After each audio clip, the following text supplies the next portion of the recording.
Hey people, it's me Anja, my pronouns are she and her, and welcome back to my channel for a new recent leads video. So, like I mentioned in my last recent leads video, January has continued to be a great reading month in both quantity and in quality, so we love to see it.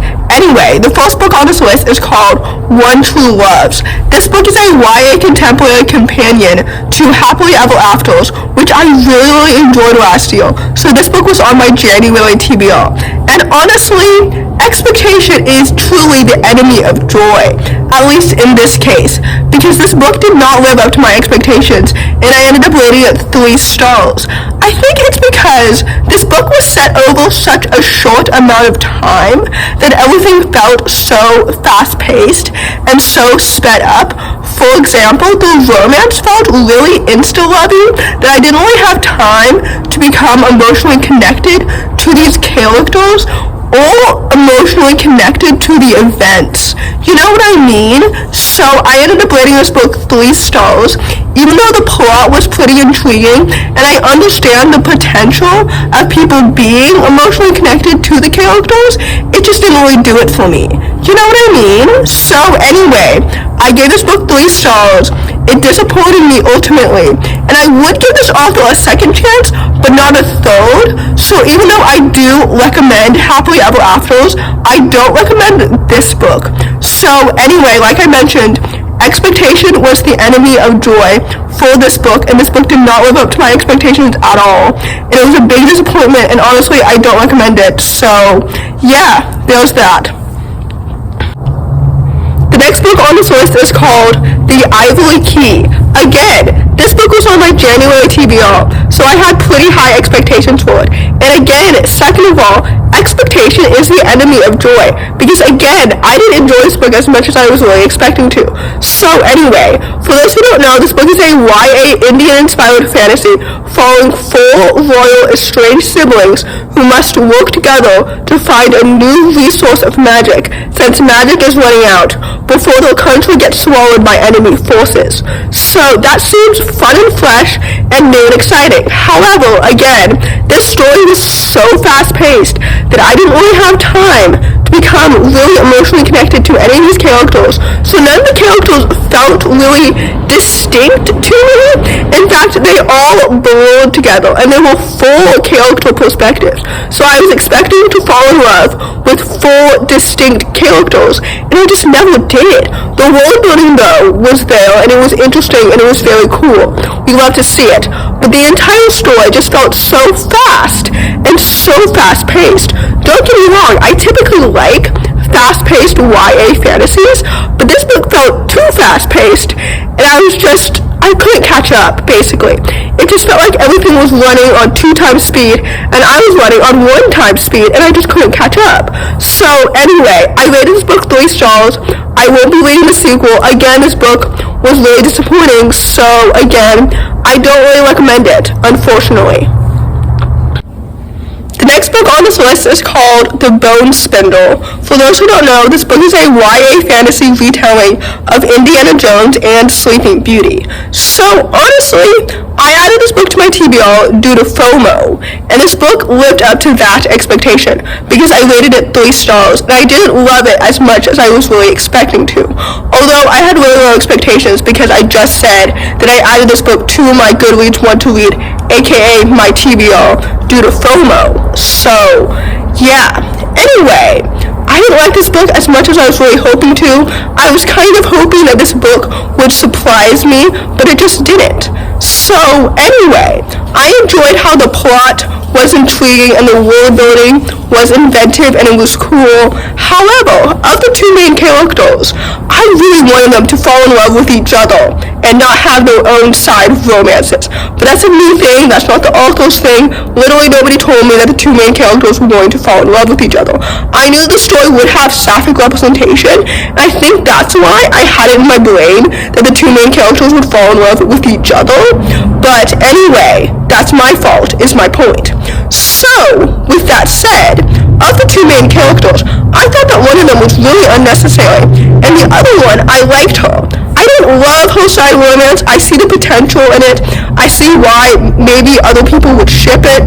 As for the sapphic main character, she's the one whom I found to be really unnecessary, because I just feel like she served no purpose to the plot at all. Not to the Sleeping Beauty plot, not to the Indiana Jones plot. She just served no purpose, and her side sapphic romance, to me, was really underdeveloped, and I didn't really see any potential in it. You know what I mean?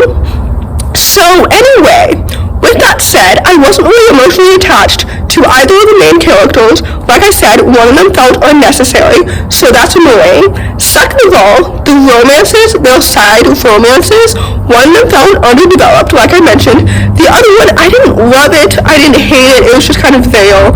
The plot and the world building were good and solid, but there weren't enough for me to rate this book any higher than 3 stars.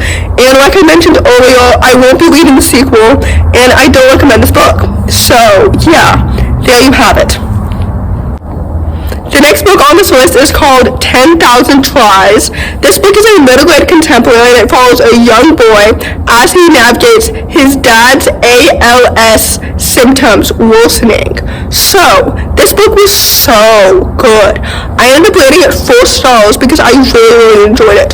First of all, the main character is such a wonderful, well-developed, distinct main character that I was so emotionally attached to from the very beginning, because I felt his emotions. I felt his frustrations and his hope and his strength and his feels and basically everything.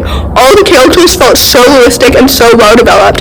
His family relationships as well as his friendships felt so genuine and so authentic and so well developed. The ALS representation, which I can only speak on to an extent since I don't know anybody, nor do I have anybody around who has it, nor do I have it myself. So anyway, it felt so realistic, and this story is so emotionally driven. This book deserves all of its hype and so much more because it's absolutely so good.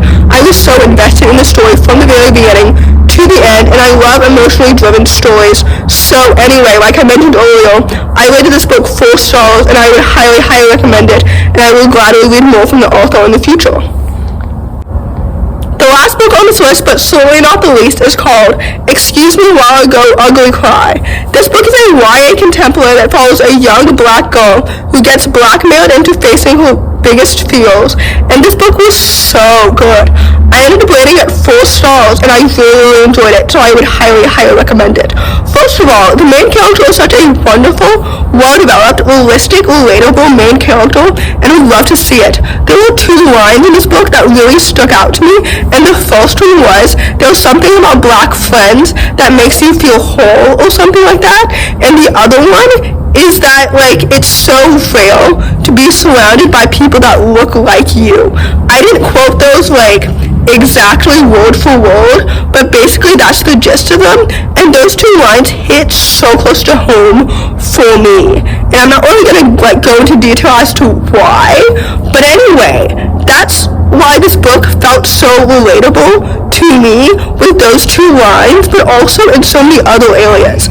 Anyway, the plot was so intriguing, and the romance was so cute, and it was so well developed, and her friendships were so genuine, so authentic, and so honest, that I just really enjoyed this book.